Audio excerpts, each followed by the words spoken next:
મારી YouTube channel English વિંગ્લિશમાં આપ સૌનું હાર્દિક સ્વાગત છે। મિત્રો ખાસ આજનું જે પેપર હતું ધોરણ 10 ઇંગ્લિશ સેકન્ડ લેંગ્વેજ, એક રીતે જોઈએ તો બહુ એટલે બહુ ઇઝી હતું।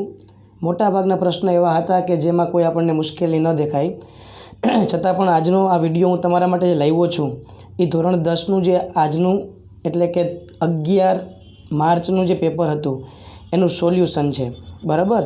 તો દરેક ખાસ જોવાનું છે। હવે પહેલો પેરેગ્રાફ જે આપ્યો છે આપણને સેક્શન એનો દેવયાની એન્ડ કચ્છ, એમાં પહેલો પ્રશ્ન છે why did Kutch go out, કે કચ્છ છે એ શા માટે બહાર ગયો હતો। તો જો મિત્રોનો જવાબ છે ને એ ખાસ આપેલો છે, તમે પેરેગ્રાફ જોશો તો તમને ખ્યાલ આવશે કે એનો જવાબ અહીંયા આપેલ છે કે કચ્છ વેન્ટ ટુગેધર ફાયરવુડ, બરાબર। શા માટે કરી ગયો તો અહીંયા એનો જવાબ જોવા મળશે તમને કે કચ્છ વેન્ટ ટુગેધર ફાયરવુડ, આ એનો જવાબ છે, બરાબર, કે એ ફાયરવુડ માટે ત્યાં ગયો હતો। હવે આગળ વધીએ। બીજો પ્રશ્ન, what did Devyani fear about Kutch, કે દેવયાનીને કચ્છ વિશે શું ડર હતો। તો જવાબ એમાં એ રીતે આવશે કે Devyani feared about Kutch that he was lost or dead. એનો જવાબ મિત્રો અહીંયા આપેલ છે, અહીંયા ઇઝની જગ્યાએ તમારે વોઝ કરવું પડે, he was lost or dead. ત્યાર પછી આપણે આગળ વધીએ નેક્સ્ટ પ્રશ્ન તરફ। આપણે પ્રશ્ન નંબર 3 એ જોઈએ હવે। તો એમાં લખેલ છે which city did Hollis Mennel live in, કયા શહેરમાં હોલિસ મેનલ છે એ રહેતી। તો જો બીજી જ લાઇનમાં મિત્રો એનો જવાબ છે, આપણે અહીંયા જવાબ મળશે ન્યૂયોર્ક, બરાબર। તો આખા વાક્યમાં જવાબ થશે કે હોલિસ મેનલ લીવડ ઇન ન્યૂયોર્ક સિટી। ત્યાર પછીનો જવાબ આપણે જોઈએ શું કહેવા માગે છે, બરાબર। તો એ જવાબ છે why could they not meet each other, તેઓ એકબીજાને શા માટે ન મળી શક્યા। તો એનો જવાબ મિત્રો જો ત્રીજી લાઇનમાં જોવા મળશે ખાસ કે બ્લેન્ડફોર્ડ્સ અહીંયા આપણો જવાબ છે, પણ લખવો કઈ રીતે। તો જવાબ આ રીતે લખી શકાશે કે they could not meet each other because Blandford's army group, અહીંયા જવાબ છે હેડ મૂવડ ઓવરસીઝ, બરાબર। આ ચોથા વાક્યનો પ્રશ્નનો જવાબ છે। ત્યાર પછી આપણે આગળ જોઈએ what type of garbage do we find in lakes. તો એનો જવાબ છે કે વી ફાઇન્ડ, અહીંથી સ્ટાર્ટ કરવાનું છે, everything from a diaper to worn out slippers, બરાબર। જવાબ કઈ રીતે લખશું તો કે we find everything from a diaper to worn out slipper in lakes. ત્યાર પછીનો પ્રશ્ન છે how is water very important. તો જવાબ લખશે water is very important because water is the basis of life, કારણ કે પાણી છે ને એ આપણા જીવનનું બેઝ છે, પાયો છે। એના પછી આગળ વધીએ 7મા નંબરનો પ્રશ્ન, what type of clothes must not be worn when lightning crackers. તો એનો જવાબ આ રીતે લખવાનો શરૂઆત કરવાની કે when lighting crackers one must not wear, અહીં લખ્યું છે વન મસ્ટ નોટ વોર્ન, પછી જવાબ આ લખવાનો long loose clothes or nylon clothes, બરાબર। આખા વાક્યમાં જવાબ કેમ થશે તો કે when lighting crackers one must not be worn, પછી અહીંથી લખી નાખવાનું long loose clothes or nylon clothes. પછી 8માનો જવાબ આવશે મિત્રો is it safe if a child eats the powder of the crackers. તો એનો જવાબ છે નો। શું જવાબ આવશે no, it is not safe if a child eats the powder of the crackers. વાયનો જવાબ લખશું બિકોઝ ઇટ ઇઝ પોઈઝનિયસ, આ શબ્દ આવવો જોઈએ, ઇટ ઇઝ પોઈઝનિયસ એટલે કે તે ઝેરી છે। એના પછીનો પ્રશ્ન જોઈએ what is Shubhangi's worry about the vulture. Vulture વિશે શુભાંગી છે શું ચિંતિત હતી, તો કે એમાં જવાબ અહીંથી આવશે at present people use medicine to cure sick cattle, when the cattle dies, અહીંયા સુધી જવાબ લખવો પડશે મિત્ર, વલ્ચર સુધી, બરાબર. અહીંયા સુધીનો જવાબ લખવો પડશે કે વલ્ચર એટલે એમાં જે કેમિકલ આવે છે diclofenac is very harmful for the vulture. આ એના માટે ચિંતિત હતી. તો આ 9માનો જવાબ થયો. 10મું, how can you say that the vulture population is on the verge of extinction. કે તમે કઈ રીતે કહી શકો કે વલ્ચરની જે વસ્તી છે એ નાશપ્રાય થવા માટે આવી છે. તો જવાબ લખી શકાય આપણે કે we can say that the vulture population is on the verge of extinction because nearly, અહીંથી જવાબ લખવાનો, nearly 97% of the vulture population is lost. કે આટલી વસ્તી છે એ ઓછી થઈ ગઈ છે. એના પછી આપણે આગળ વધીએ મિત્રો. Short note. તો શોર્ટ નોટમાં જે બીજી શોર્ટ નોટ છે મધરવાળી, એ મોસ્ટ આઈએમપી કહી શકાય એવી શોર્ટ નોટ છે. મધર અ વન્ડરફુલ ક્રિએશન, જે ખૂબ અગત્યની અને બોર્ડમાં વારંવાર પૂછાયેલી શોર્ટ નોટ છે. ત્યાર પછી સમય ન બગાડતા આગળ વધીએ ફટાફટ. તો 12મું પ્રશ્ન છે ટ્રુ ફોલ્સનો. Prem Chopra does not harm people. બરાબર. તો એ વાક્ય છે આપણું false. Miss Sullivan sacrificed her eyesight for her student Helen. આ વાક્ય ટ્રુ છે. The seminar bring out your best was organised to advise the students and their parents. આ વાક્ય સાચું છે. The problem Bharat faces is that he remembers whatever he reads. તો આ વાક્ય છે એ ખોટું છે. આ વાક્ય છે એ ખોટું છે. એટલે પહેલું ખોટું, બીજું સાચું, ત્રીજું સાચું અને ચોથું છે એ ફોલ્સ. ત્યાર પછી આગળ વધીએ સેક્શન બી તરફ. કાવ્યના સ્ટાન્જા આપેલા છે. એમાં પહેલો પ્રશ્ન છે where will the song carry the child's heart. કે સોંગ છે એ બાળકના હૃદયને ક્યાં લઈ જાય છે. તો છેલ્લું વાક્ય જોશું તો ખ્યાલ આવશે મિત્ર, એમાં એનો જવાબ છે. કઈ રીતે જવાબ લખશું? તો કે the song will carry the child's heart to the verge of the unknown. એ આપણો જવાબ છે. 17મું છે how will the song accompany the child in loneliness. કે જ્યારે બાળક એકલું છે એટલે કે અલોન છે ત્યારે સોંગ છે કેવી રીતે કંપની આપે છે.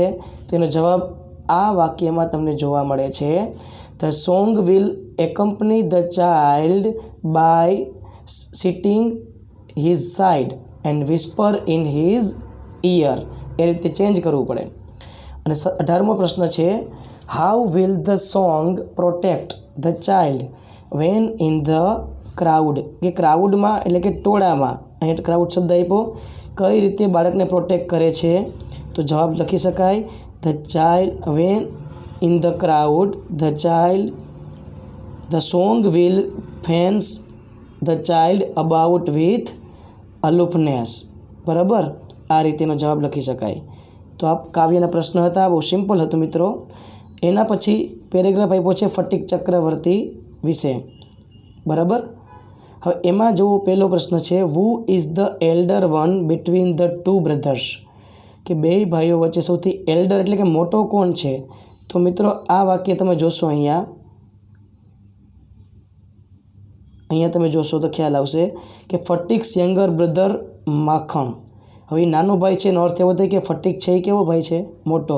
તો 19માં જવાબ આવે Phatik Chakravarti is the elder one between the two brothers. 20મો પ્રશ્ન છે what new mischief did Phatik plan with his friend.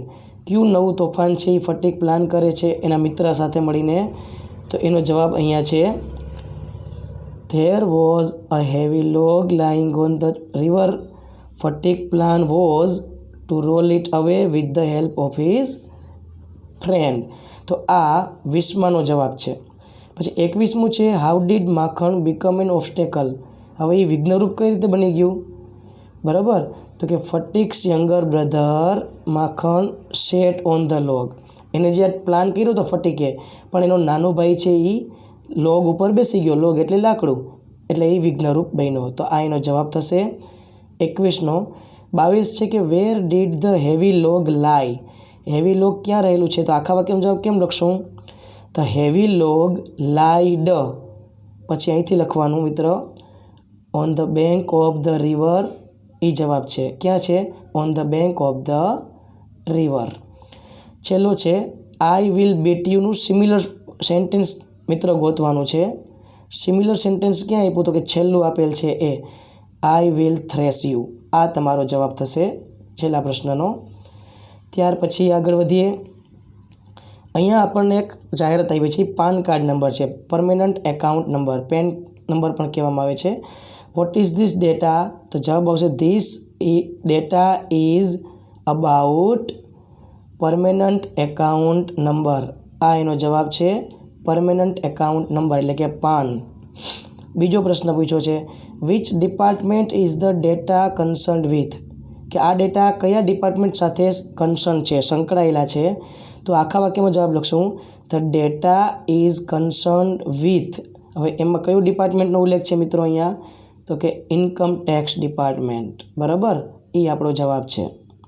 ત્યાર પછી whose son is the owner of this card?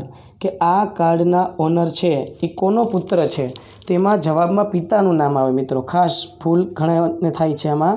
તો એમાં whose sonની જગ્યાએ લખવાનું છે આપણે વસુદેવભાઈ દવેશ સન. બરાબર, whose sonની જગ્યાએ આવશે વસુદેવભાઈ દવેશ સન. બાકી વાક્ય એમને is the owner of this card. How old is the owner of this card? આ કાર્ડનો ઓનર છે એ કેટલા ઉંમર કેવડી થઈ? તો તમે જન્મ તારીખ જોશો તો ખ્યાલ આવશે કે 1973, 1973. એનો અર્થ એવો થાય કે એ 52 યર્સ ઓલ્ડ હોય. તો આખા વાક્યમાં જવાબ લખશું the owner of this card is 52 years old. પછી 27મો પ્રશ્ન છે હાઉ ઓલ્ડ તો આવી ગયો છે 28મો. Who will you inform to if you found this card? કે જો તમને આ કાર્ડ મળે તો તમે કોને ઇન્ફોર્મ કરશો? તો આખા વાક્યમાં જવાબ થશે કે if I found this card I will inform. હવે અહીંયા જવાબ આપ્યો છે જો મિત્રો to the issuing authority commissioner of income tax. બરાબર, એનો ઇન્ફોર્મ કરવામાં આવે છે. તો આ આપણો જવાબ થયો. ત્યાર પછી આગળ વધીએ. હવે પછીનો પેરેગ્રાફ છે એ બ્લાઇન્ડ સ્ટુડન્ટ માટે છે, જે આપણે લાગુ પડતું નથી. તેના પછી ડાયલોગ આપ્યો છે. એ ડાયલોગનો જોઈએ પ્રશ્નનો જવાબ 29મો કે why does mister Limbachiya praise Abhishek? કે શા માટે મિસ્ટર લિંબાચિયા છે એ અભિષેકના વખાણ કરે છે? તો કે મિસ્ટર લિંબાચિયા પ્રેઝિઝ અભિષેક બિકોઝ. તો અહીંથી જવાબ આવશે. જવાબ આપણે ફેરફાર કરવો પડશે મિત્ર. તો આઈડિયા યુની જગ્યાએ લખવું પડશે આપણે he suggested is brilliant it will solve the problem surely. બરાબર, એ જવાબ છે. પછી છે why does Abhishek hesitate about his idea? પોતાના આઈડિયા વિશે શા માટે એ હેઝિટેટ થતો હતો, અચકાતો હતો? તો જવાબ કેમ લખશું કે Abhishek hesitates about his idea because. એ જવાબ અહીંયા છે પીપલ વિલ કોલ હિમ, મીની જગ્યાએ હિમ આવશે, crazy and laugh at him. આ એનો જવાબ છે. ત્યાર પછી જોઈએ 31મું how can one make some new innovations? કે કોઈ પણ વ્યક્તિ છે એ નવું ઇનોવેશન્સ કઈ રીતે કરી શકે? તો જવાબ લખશું કે one can make some new innovations by, એમ કરીને અહીંયા જવાબ છે બાય ટ્રાય ધેમ, અહીંથી આવશે by he should bring all those ideas out and try them practically. કે જો તમે જો વિચાર છે એ પ્રેક્ટિકલી કરશો તો જ તમે નવું ઇનોવેશન્સ કરી શકશો. તો આ એનો જવાબ છે. ત્યાર પછી how is government helpful to innovators? ઇનોવેટર્સને ગવર્મેન્ટ કઈ રીતે મદદ કરે છે? તેનો જવાબ અહીંયા આપ્યો છે કે every school has an innovation council. યુની જગ્યાએ વન લખવાનું. One can get his original ideas registered. If your innovation is worth તો one may get help for your project and prize also from the government. આ છેલ્લા પ્રશ્નનો જવાબ છે. ત્યાર પછી આગળ વધીએ આપણે. 33મો પ્રશ્ન છે આઈ વોઝ લેટ બિકોઝ. હવે જો મિત્રો બિકોઝ આવ્યો હોય ને એટલે એના જવાબમાં હંમેશા આસ્કિંગ ફોર ઇન્ફોર્મેશન આવે, એટલે અહીંયા આવશે ડી. પછી 34મું છે how did you climb up that high. પ્રશ્ન વાક્ય છે. પ્રશ્ન વાક્ય હોય સોરી મિત્ર અહીંયા ખાસ જોજો 33મો જે પ્રશ્ન છે એમાં ગિવિંગ રીઝન આવે. જ્યાં બીકોઝ શબ્દ હોય ત્યાં શું આવે? Giving reason. એટલે પહેલાં આવશે સી. પછી પ્રશ્ન વાક્ય છે તો પ્રશ્ન વાક્ય હોય એટલે એમાં હંમેશા આવશે આસ્કિંગ ફોર ઇન્ફોર્મેશન એટલે આવે ડી. અને છેલ્લે કોંગ્રેચ્યુલેશન્સને એવો શબ્દ જોવા મળે એટલે એમાં એક્સપ્રેસિંગ નાઇસિટીઝ એટલે એમાં આવે છે એ. ત્યાર પછી આગળ વધીએ. 36મો પ્રશ્ન ડિસ્ક્રાઇબિંગ પ્રોસેસ કીધી છે તો પ્રોસેસ હંમેશા ક્રિયાપદથી જ મિત્રો શરૂઆત થાય અને એમાં પ્રક્રિયા આપેલી હોય એટલે એમાં આવશે સી. ત્યાર પછી આગળ જોઈએ 37મું ડિસ્ક્રાઇબિંગ પ્લેસ તો પ્લેસ જ્યારે ડિસ્ક્રાઇબ કરવું હોય ને ત્યારે એના જવાબમાં હંમેશા વેર આવે એટલે આપણો ઓપ્શન છે બી. ત્યાર પછી 38મો પ્રશ્ન છે ડિસ્ક્રાઇબિંગ કન્ડિશન. હવે કન્ડિશન એટલે શરતી વિધાન કે જેમાં તમને ઇફ શબ્દ જોવા મળે એટલે એ ઓપ્શન છે એ આપણો સાચો છે. ત્યાર પછી 39મા પ્રશ્ન તરફ આગળ વધીએ. Showing alternatives. અલ્ટરનેટિવ હોય એટલે આઈધર ઓર. હવે આઈધર નોર ડીમાં આપ્યું છે એટલે મોટાભાગના છોકરાઓ એ પણ ભૂલ કરે છે પણ આપણો ઓપ્શન છે સી. ત્યાર પછી 40મો સ્પેસિફાઈંગ લોકેશન કીધું છે તો લોકેશન સ્પેસિફાઈ થવું જોઈએ એટલે એમાં આવશે બી. 41મું છે શોવિંગ રિઝલ્ટ તો રિઝલ્ટ છે એટલે એમાં હંમેશા શું આવે? D option therefore. શો અથવા ધેરફોર આવે છે એટલે 41માં ડી. ત્યાર પછી છે ખાલી જગ્યા. થોડીક ડિફિકલ્ટ છે મિત્રો. તો પહેલી ખાલી જગ્યામાં આવશે સ્પ્રી જેનો અર્થ થાય છે ઉત્સાહ. Spree of work is that even in the most awkward times you can પછી આવશે બીજામાં આવશે એધેર અને છેલ્લામાં આવશે અસાઇન્ડ. અસાઇન્ડ છે એ લાસ્ટમાં છે. ઓકે આ એના જવાબ થયા. ત્યાર પછી સિમિલર વર્ડ ગોતવાનું છે તો બહુ સિમ્પલ છે મિત્રો. ઇરેક્ટનું થાય સ્ટ્રેટ, રેઝિસ્ટનું સ્ટોપ અને હાઇન્ડનું થાય બેક સાઇડ. આ એના જવાબ છે. ચલો આગળ વધીએ. સમય નહીં બગાડીએ તમારો. હવે અહીંયા આવે છે ડાયરેક્ટ ઇનડાયરેક્ટ. તો પહેલાંમાં આપણે જોઈએ તો ટુ ડાય ખાલી જગ્યા નાવનું ધેન તો બીજું ઓપ્શન છે એ આપણું સાચું થાય. પછીની ખાલી જગ્યા છે ટોલ્ડ ધેટ હી ખાલી જગ્યા એમાં આવશે વોઝ. ત્યાર પછીની ખાલી જગ્યામાં આવશે હી અને છેલ્લી ખાલી જગ્યામાં આવે છે આસ્કડ. પ્રશ્ન વાક્ય છે એટલા માટે. આ એના જવાબ થયા. ત્યાર પછી કંજક્શનનો વારો કાઢી નાખીએ આપણે. તો મંત્ર મેટ ઇઝ એસ્ટ્રોલોજર ફ્રેન્ડ જેથી આપણે રિઝલ્ટ પરિણામ બતાવ્યું છે મિત્રો એટલે સો ધેટનો ઉપયોગ કરશું એટલે બંને વાક્યની વચ્ચે અહીંયા જે બે વાક્ય છે એની વચ્ચે પૂર્ણવિરામની જગ્યાએ સો ધેટ લખવાનું આવે છે એટલે કે મંત્ર met is astrologer friend so that he can get some advice about his problem. બીજું કંજક્શન છે એમાં આવે છે એન્ડ. એમાં હી કાઢી અહીંને સ્થાને એન્ડ મૂકવામાં આવે છે એટલે કે doctor Joshi made a phone call and discussed about the critical condition of his patient. ત્યાર પછી 49મું જોઈએ. He ran very fast he could not win the race. બરાબર છે આવું આપ્યું છે તો આપણે એમાં જોઈ શકીએ કે એમાં ધો બંને વિરોધાભાસ વાક્ય બતાવે એટલે વાક્યની શરૂઆતમાં ધો મૂકી અને જવાબ લખી શકાય કે ધો હી રેન વેરી ફાસ્ટ પછી અલ્પવિરામ કરવાનું he could not win the race. બહુ સિમ્પલ હતું મિત્રો. ત્યાર પછી જોઈએ સોનું એડવાઇસ્ડ મોનું એમાં આવશે ટુ. હાઇડ એમાં આવશે છેલ્લું ઓપ્શન ધેર. બટ મોનું એમાં આવશે could not do so and was caught. આ એનો જવાબ છે. આગળ વધીએ મિત્રો. હવે આવે છે ડાયરેક્ટ ઇનડાયરેક્ટ તો એનો જવાબ હું બોલીશ તમે શાંતિથી સાંભળજો. પહેલામાં ડાયરેક્ટ ઇનડાયરેક્ટ નહીં પરંતુ એક્ટિવ પેસિવનો પેરેગ્રાફ છે એનો જવાબ આપ્યો છે a letter was written by નિધિપ છેલ્લે આવશે ટુ અશોકભાઈ. હવે બીજું વાક્યમાં છો કર્મ છે ને અશોકભાઈ છે એટલે એનો જવાબ આ રીતે લખાશે Ashokbhai was informed by him about his new business. હવે ત્રીજાનો જવાબ જોઈએ. એમાં હિમ છે એ કર્મ છે એટલે એ આગળ આવી જશે એટલે જવાબ આમ બનશે he was advised by Ashokbhai in that matter. હવે પછીનો પેરેગ્રાફ છે એમાં મિત્રો બહુવચન કરવાનું. ઇન્ડિયા છે એની જગ્યાએ અહીંયા વી આપ્યું છે, તો આપણે જવાબ લખશું કે we carried out operation Sindoor against our enemy. હવે બીજા વાક્યનો જવાબ બોલું છું. We showed what we could do in our brief war. ત્રીજું વાક્ય our enemy was crushed and brought to our knees. આ રીતે જવાબ બનશે. ત્યાર પછી 53માં ડબલ્યુ જ ક્વેશ્ચન છે મિત્રો. એમાં તમે જોશો તો સિચ્યુએટેડ ક્રિયાપદ નીચે અંડરલાઇન કરેલ છે, તો પહેલાં એ ઓપ્શન આવે એવું આપણને લાગે, પરંતુ હકીકતમાં સાચો જવાબ થશે બી. બરાબર, બી સાચો જવાબ છે. ત્યાર પછી આગળ વધીએ.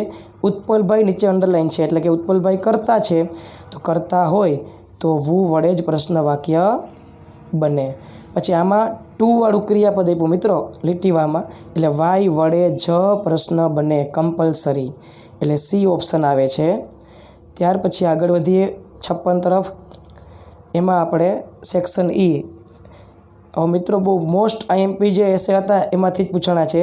The problem faced by home makers, my favourite feather bird અને સેવ ધ એન્વાયરમેન્ટ. આ 3 પ્રશ્ન છે, 3 એસે છે, એ ખૂબ જ ઇમ્પોર્ટન્ટ હતા, વારંવાર પૂછાય છે. ત્યાર પછી જે ઈમેલ આપ્યો છે ને એ મિત્તલ દેસાઈ નામની છોકરી છે, એ એની એલ્ડર સિસ્ટર એની બહેનને લેટર લખે છે કે એના માટે she has prepared for the exam. બરાબર, કેવી રીતે એક્ઝામની પોતે તૈયારી કરીને એ મોટી બહેનને ઈમેલ લખે છે. અને એના અથવામાં ઇન્ટરનેશનલ ડે ઓફ યોગા, જે બહુ ઇમ્પોર્ટન્ટ રિપોર્ટ હતો મિત્રો, જે વારંવાર બોર્ડમાં પૂછાય છે. ત્યાર પછી જોઈએ આપણે છેલ્લો પ્રશ્ન છે ચિત્રનું વર્ણન. તો ચિત્ર મિત્રો એકદમ ઇઝી ચિત્ર હતું. એમાં તમે ધેર ઇઝ ધેર આરનો ઉપયોગ કરીને ઘણા બધા વાક્ય બનાવી શકો, જેમ કે there are many birds flying in the sky. બરાબર, there is an elephant in the river, there are 2 fish in the river, there is one cow in the on the farm, there are many trees in the picture, there is a peacock on the home, there are 2 houses in the picture, there is a sunrise in the picture. બરાબર, તો આવા વાક્ય આપણે ઘણા બધા બનાવી શકાય. તો જનરલી મિત્રો આ પેપર છે એ ઇઝી પેપર કહેવાય, બહુ સહેલું પેપર છે. આ પેપર સોલ્યુશન જોઈ અને મને તમારે કોમેન્ટ બોક્સમાં ખાસ કહેવાનું છે કે તમે કેટલા માર્ક્સ છે એમાં પ્રાપ્ત કરી શકશો. જો આ વિડીયો પસંદ આવ્યો હોય મિત્રો તો તમારા ગ્રુપમાં એને કહેજો, દરેક પોતાના ગ્રુપમાં એને શેર કરે અને સબસ્ક્રાઈબ જરૂર કરે. અસ્તુ. જય હિન્દ, જય ભારત.